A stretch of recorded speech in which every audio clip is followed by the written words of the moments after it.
This is Leslie coming to you live from Mission Viejo on a beautiful, about 69, 70-degree Wednesday. Hope everyone is doing well. And again, welcome to another episode of Love Where You Live and Give Where You Love. While we give people a chance to join us, would love for anyone, while you are starting to join us, to go ahead and share in the comments where you are watching from today. And as always, with all of our episodes, likes, hearts, questions, anything, comments that you have for today, would love to hear from you. Hi, Jenny. Thanks for joining. So hi, Alexis. Thanks for joining as well. Today, we're going to be going over some interview questions for buyers when they are interviewing a realtor. So before we get into that, though, there are just a couple of things that I always want to remind you about. Oh, you're watching from Mission Viejo. Thanks, Jenny. Our Love Where You Live, Give Where You Love motto that we love to live by. That program is a donation program in which we donate $500 to the school of your choice for any property we help you buy or sell. And again, if we help you buy a new home and sell your home, that means we'll donate $1,000. So again, for every property. And it means a lot to us because, again, we want to make sure that you do love where you live, and we do think that the schools and the community are a huge part in that. So that is why we like to donate to the schools in your area or the school of your choice. Alexis, you're joining us from San Clemente. Thank you so much for joining us.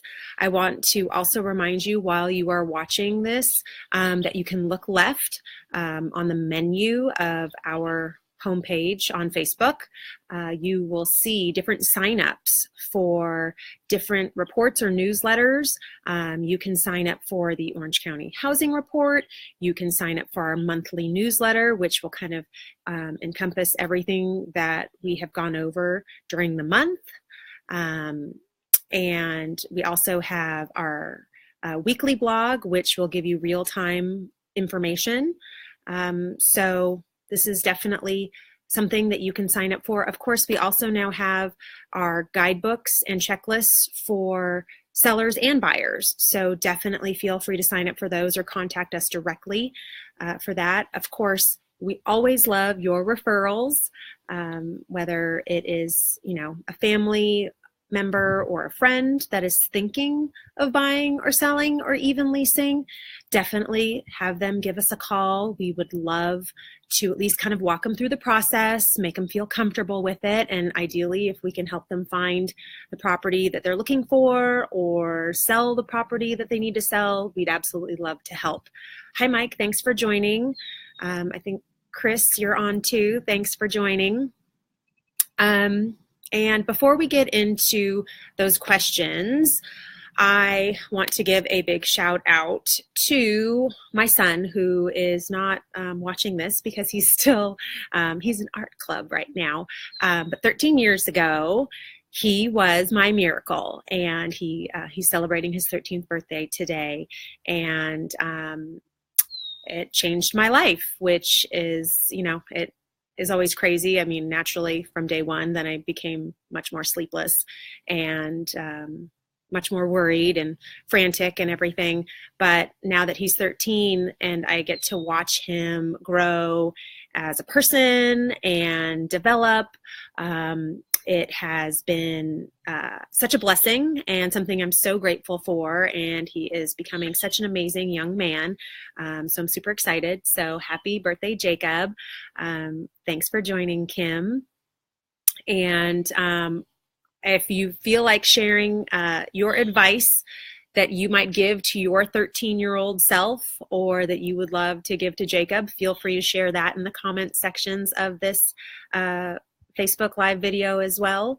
And I will be sure to share that with him. But it's interesting when you just think back to when you were 13, and if, the old saying of, if only I knew then what I know now.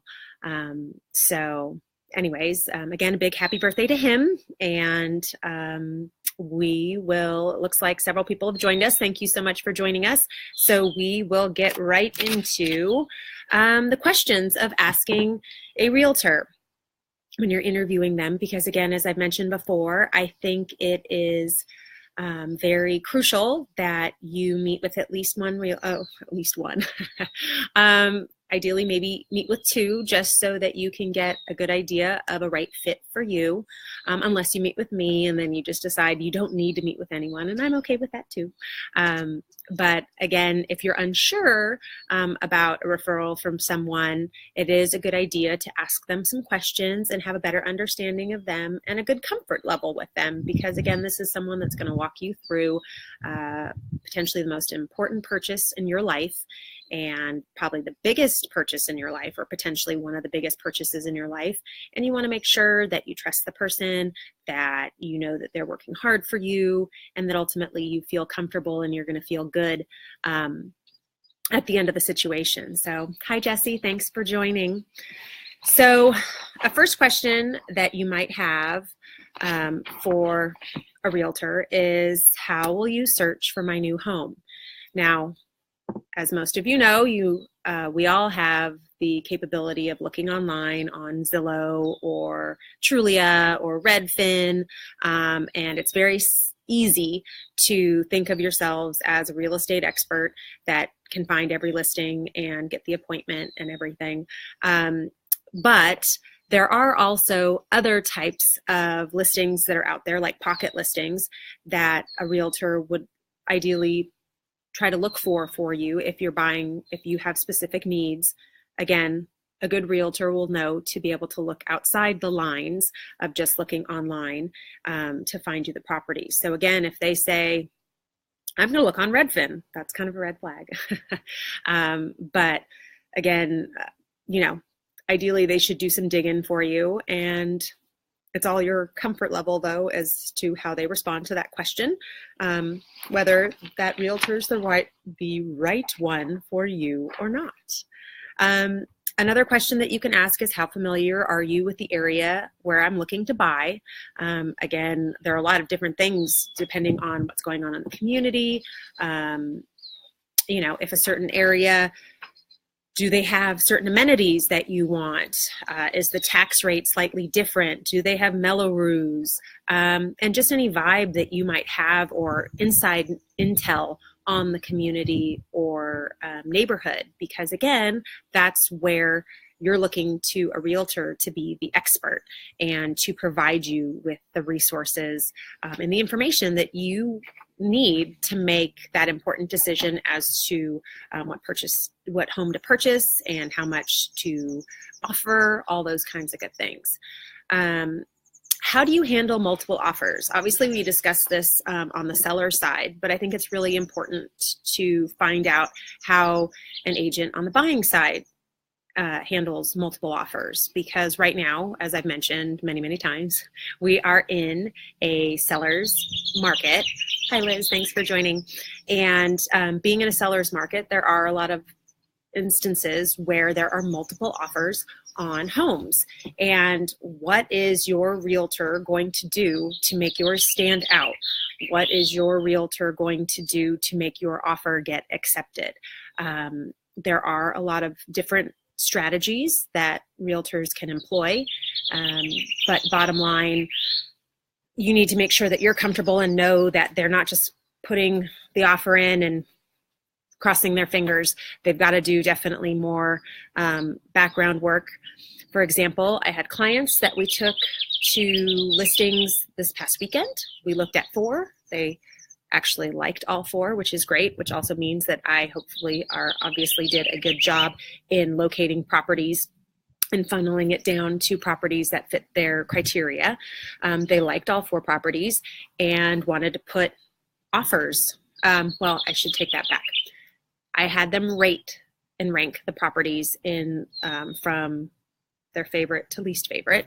Again, knowing that they were okay with actually living in any of the 4 properties, but then instead of just putting an offer in on their favorite property or even their favorite 2 properties. We put offers in on all 4 because when we left the showings on Saturday, they said we'd be happy living in any of these. So instead of waiting and hoping that we would get maybe just the right information from their favorite and then not having any backup or contingency plans, I felt like I would definitely be doing them a disservice. So that's why I wanted to have backup plans of B, C, and D, so that, again, in the multiple offer situation, they aren't throwing themselves at an offer.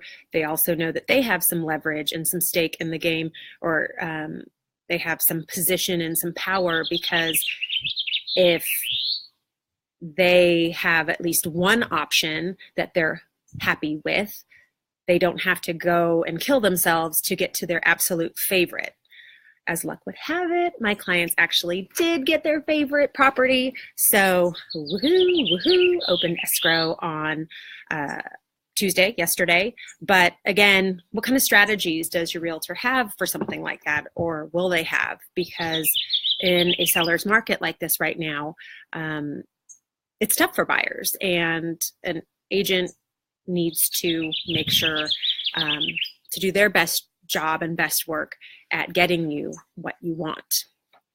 Another question to ask a buyer's agent is, how often will we be in touch?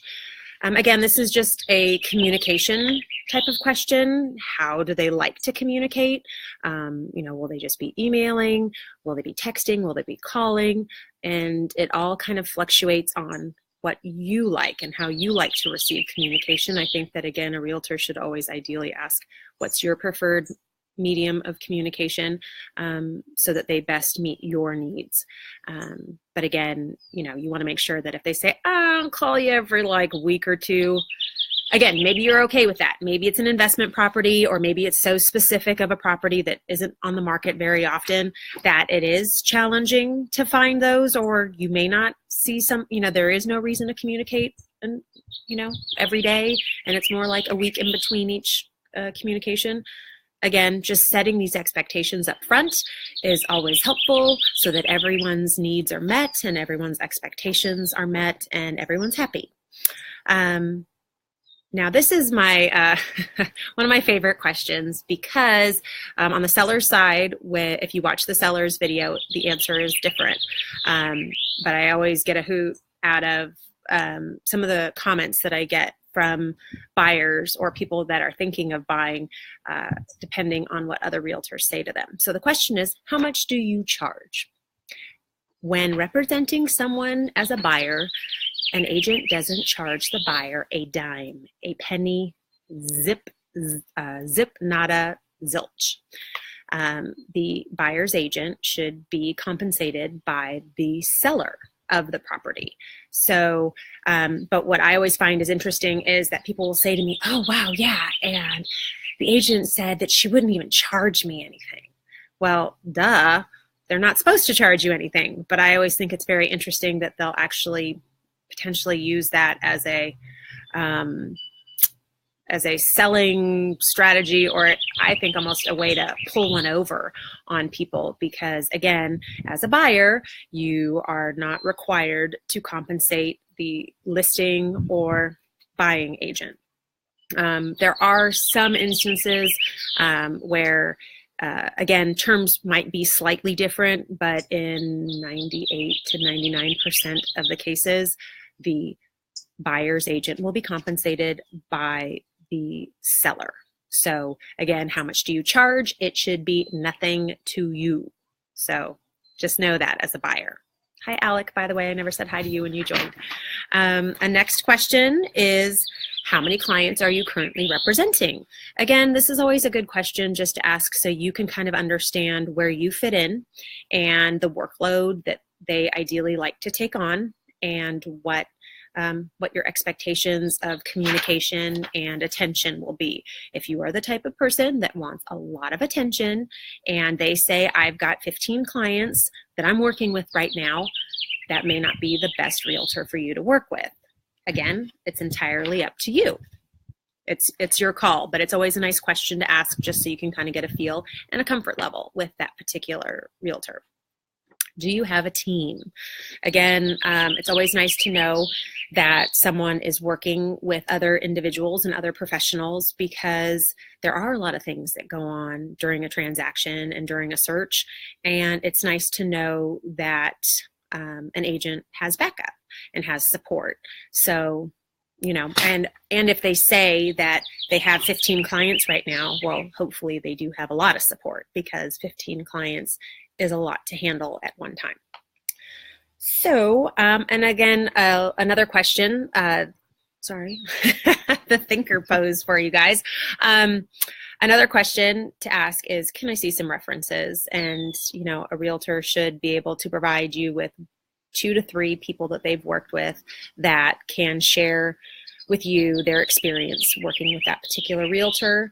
And sometimes they can have really great insight in letting you know exactly what the communication was like, or how hard they worked for you, et cetera, et cetera. Because, and again, it's always good to hear from the horse's mouth, so to speak, or, hopefully a satisfied customer.